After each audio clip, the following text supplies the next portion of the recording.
Welcome to The Explainer. Today, we're diving into something really powerful. What happens when your childhood becomes a battleground for who you are?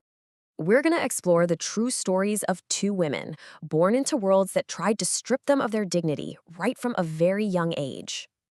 All right, let's meet our two protagonists. Now, they were separated by time, by continents, you name it, but they were united by this incredibly powerful common struggle. So on one hand, we have Zitkala-Sa, a Native American writer born way back in 1876, facing the brutal policies of assimilation in America. And on the other, Bama, a Tamil Dalit writer who came face-to-face with the Indian caste system in the 20th century. Okay, so let's dive into our first story. It all starts on a bitter cold day at a place called the Carlisle Indian School. And for young Zitkala-Sa, this place that was supposed to be for education, well, it felt a whole lot more like a prison. I mean, can you imagine her first day was just a total assault on the senses? You've got the constant clatter of shoes on the floor and this endless murmur of voices in a language you don't even understand. She felt completely trapped in all the noise and confusion. And it wasn't just the noise, It was these incredibly rigid, totally bizarre rules. Meal times were governed by a series of bells. A bell rings, you pull your chair. A second bell rings, you sit down. A third one rings, and only then can you start eating. She's making mistakes left and right, and there's this woman just watching her every move. She was so terrified, she couldn't even eat. But the real breaking point, her greatest trial, came when she found out they were going to cut her long, heavy hair. Now, you have to understand, for her people, this was not just a haircut. It was a profound humiliation. Short hair was for people in mourning, and shingled hair, that was the mark of a coward. But for the school, it was just another way to erase who she was. When she heard this, something inside her just snapped. Her friends said they had to give in, that their captors were too strong. But Zitkala-Sa refused. No way. This was a line she would not let them cross. So what does she do? She runs. She finds this dark, quiet room and crawls under a bed, hiding in the corner. You could almost feel her heart pounding, right? Just listening to the footsteps and the voices calling her name, getting closer and closer. But of course, they found her. They dragged her out, and even though she fought back, kicking and scratching with everything she had, her small act of defiance was crushed. They tied her to a chair. This is the part that just gets you. This wasn't just a haircut. As she felt those cold scissors on her neck, she felt her own spirit break.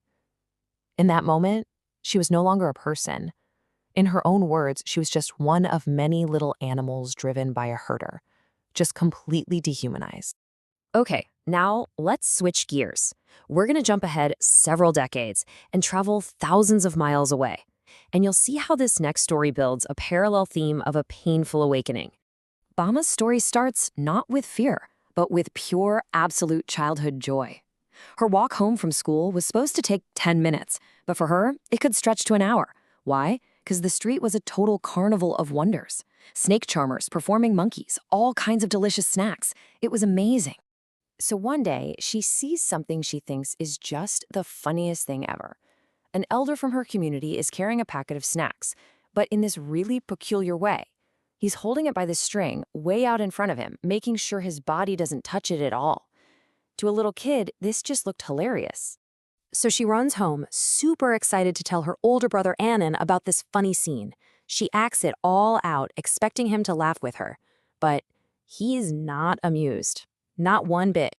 And that's when her brother explains the humiliating truth. The elder wasn't being funny. He was being careful.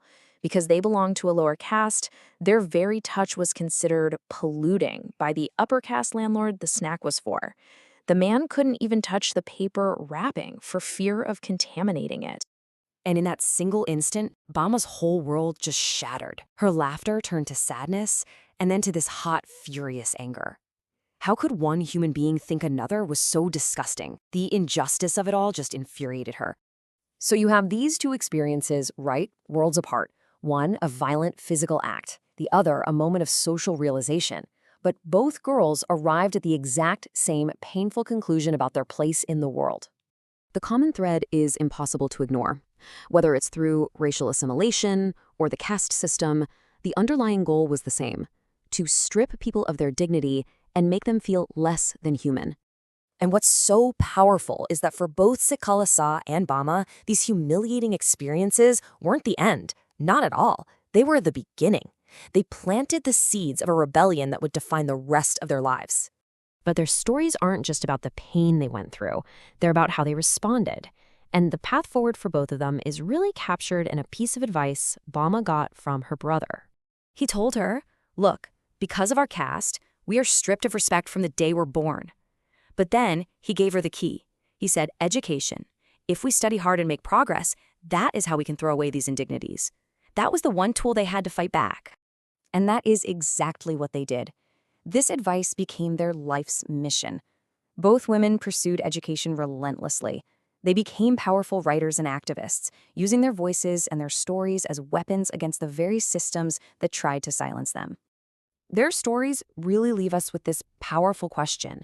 They remind us that while oppression can wound and scar a childhood, the defiant human spirit, when it's fueled by knowledge and anger, can transform that pain into a lifelong fight for justice.